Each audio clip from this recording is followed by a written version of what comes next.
You're the devil in disguise. Oh, yes, you are. Devil in disguise. Number 5.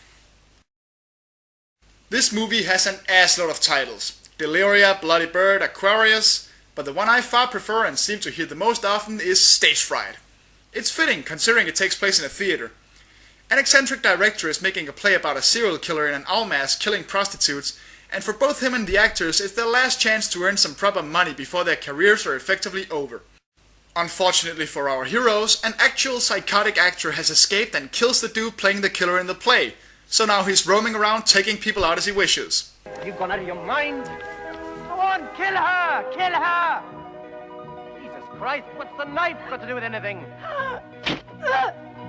That's not right! The movie is directed by the Italian Michael Suavi, and it's clear that he's trying to combine the stylistic aspects of the Italian giallo with the sheer brutal entertainment value of the American slasher, and it works wonderfully. There are no limits on the gore here, and the killer has a strange theatrical flair for arranging his victims afterwards. Owls have always been creepy. They just stare at you, they strike in the night, and they have that ominous whoo sound. They're a pretty good staple of horror atmosphere. But for as cool as it looks, I can never help but think about how impractical it must be. Can he even get through doors? Does it weigh a fucking ton? Can he see a goddamn thing in there? Seriously though, this is a slasher I highly recommend. It's not even that badly dubbed. It's gory, it's fun, and it has so much style that you'll want to stare at the pretty pictures all while gruesome violence takes place. A sign of true giallo spirit. Stage Fright. Who said going to the theater has to be boring? You're the devil in disguise. Oh, yes, you are. Devil in disguise. Number 4. Cold Prey, or as it is called in its native Norway, Fritt Vilt, is a damn good modern foreign slasher. If you thought only Americans could do this thing, you thought wrong, and this is proof. It's as simple as can be. Group of friends on a skiing trip, and when one of them crashes and gets hurt, they hide in an abandoned ski lodge in the middle of the mountain. Turns out to be the home of a savage hermit who doesn't like visitors. Again, don't you just hate it when that happens? There you are, right? Living in your little cottage in the middle of the mountain, and then suddenly some stupid kids come and take your house while you're out. Little bastards ought to be taught a lesson. To some, it may be kind of hard to take the fact that the actors are speaking Norwegian seriously, what with that sing-song accent and all. Yeah, I know, I'm one to talk. But the actors all do a damn fine job, and are thankfully not picture-perfect Hollywood actors who are at a point where they stop looking like actual people. These people feel real because they look real. But once again, I'm going off on a tangent. We're here to talk about the killer. Look at that badass motherfucker, yeah. Like the snow wasn't already doing a great job at creating an isolated and desolate atmosphere, this guy just has to dress in white hiking gear and blend into the background like some large, hulking ghost with a pickaxe. It just works wonders overall for the look of the movie. I mean, this guy, if you're outside, he can hide anywhere. Cold Prey. Next time I'm going on vacation, I'm going to a tropical island. Oh, God damn it! You're the devil in disguise. Oh, yes, you are. Devil in disguise. Number 3. Oh man, is this one great giallo. You may know of directors like Dario Argento who made a lot of great ones in the 70s. But it dates further back, right down to our number 3, who, being from '64, is the oldest character on our list. We're talking about Mario Bava's classic Blood and Black Lace. Oh, don't you just love that title? That title might as well be, "Hey baby, I'm going to kill you, but first I'll sex you up good." As the title sort of indicates, the movie focuses on a group of beautiful young models being stalked by a psychotic and rather brutal killer. The movie overall is as beautiful as the models, what with its very vibrant colors and its gorgeous cinematography, making it near impossible to turn your eyes from the violence. It's just so vivid you can't help it. The plot, like most giallos, is a somewhat complicated murder mystery, so I'm not going to go into the killer's real identity or motives, but just take a look at him. Question? Is that you? In love again. What am I gonna tell my friends? It just happened. You walked in my door, and now I don't wanna be alone no more. Oops, I've done it. Told you how I feel. Just hope this time that our love is real. If you think this outfit looks a little too simple, think about it for a second. That jacket and hat, for instance, they're pretty goddamn stylish. And note how the faceless features makes the guy look like, well, a mannequin, perfectly fitting the fashion theme. It's like he's a blank template, waiting for something beautiful to fill him out, which may or may not be why he strikes. I'm sure as hell not telling. What's worth mentioning is how brutal this guy is. There's practically no slashing or stabbing going on. We're talking drowning and beatings here. There's even this horrifying scene where one woman gets her face burned off on a red-hot iron bell. Ah, God, that's gotta hurt! The mannequin from Blood and Black Lace. Because you're a vicious psycho killer, it doesn't mean you can't look fabulous.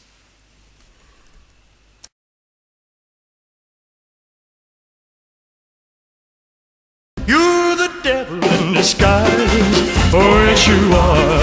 Devil in disguise. Number 2. Oh, hell yes. About time we got a Halloween-themed movie on this list. This is a fun one.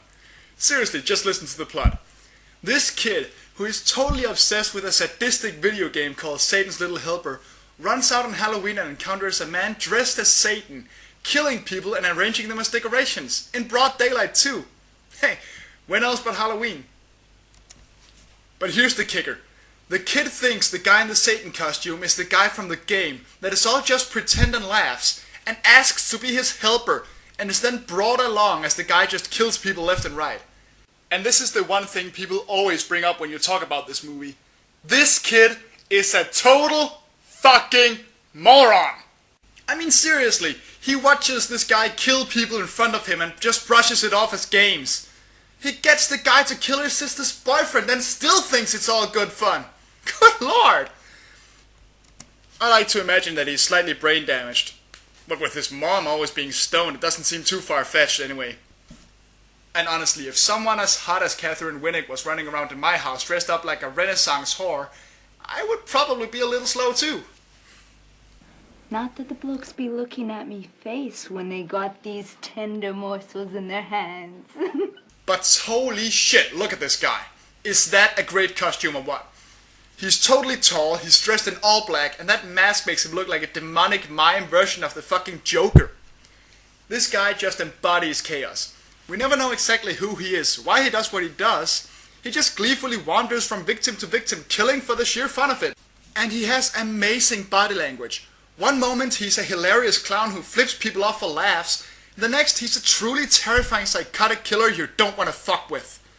All by just changing the way he moves a little. Big time props to the actor on that part.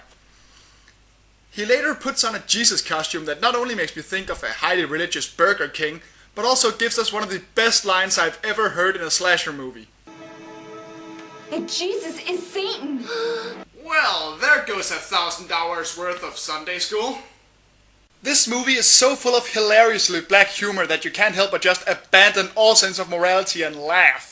I mean, how can you not chuckle at the scene where they run people over at the mall? Charlie has a baby carriage.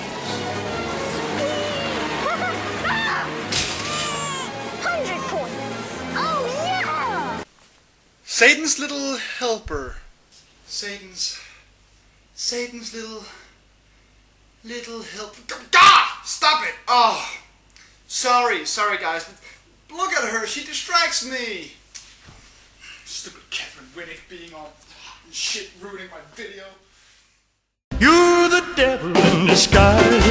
Oh, yes, you are. Devil in disguise. Number 1. Clowns have more or less become a staple of the horror genre by now. Monster clowns are incredibly popular and they just pop up about everywhere. Tons of slashers use that, but if you ask me, they all get one simple thing wrong. That being the reason why clowns can be considered scary in the first place. A child or anyone with coulrophobia really will most likely tell you that the source of their fear comes from the painted expression, the fake and overplayed happiness, and what that may hide. So why is it that almost every single clown in a horror film has fangs, spikes, horns, and are generally vomit-inducing? What do you think, Columbus? Fuck this clown.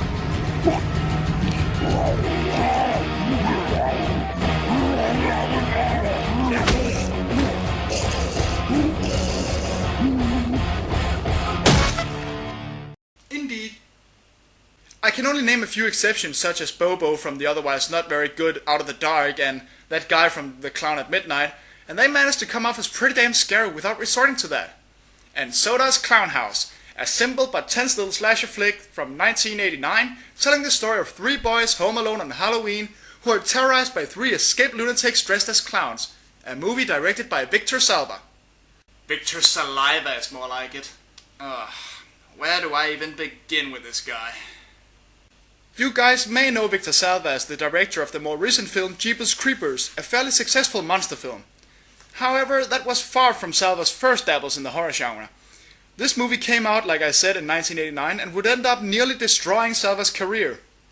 Why so, you ask? Well, let's just say that Salva took a nice 3-year vacation in jail for being a little too fond of his 12-year-old star. But if you can get past this piece of icky history behind the movie and look at the art rather than the artist, you'll find yourself with a well-crafted and exciting movie. Anyway, back to the killers. There are 3 of them in this movie, and I know in my heart that I simply cannot pick one over the others. They seem to form a unity, that happy bunch of clowns, merrily walking where they don't belong and fucking things up with their antics. It's the sheer feeling of them being so out of place that makes them frightening. How bizarre it is to see them walk through your house with evil intent. The way they just barely sometimes give off a frown under the makeup makes the signals they send clash, and it really works. That and the movie just uses its simple premise to focus on the scares and the fact that 3 defenseless kids are the targets. It's not a gory or awesome film, but it is quite exciting and tense and a good watch, even with some of the acting being a little bit choppy. To me, this is so far my favorite killer clown flick.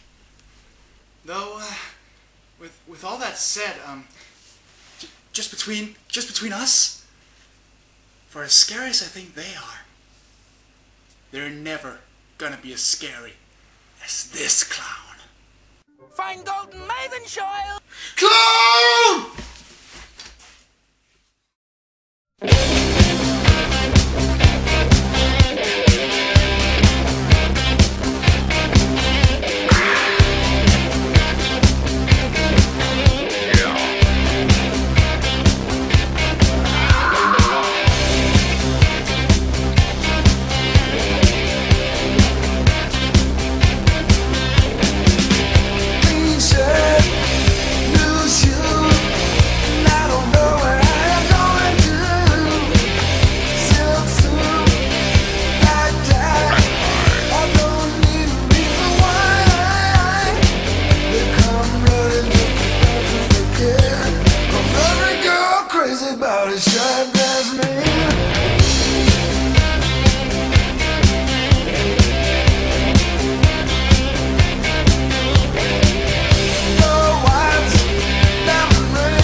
Happy, happy Halloween.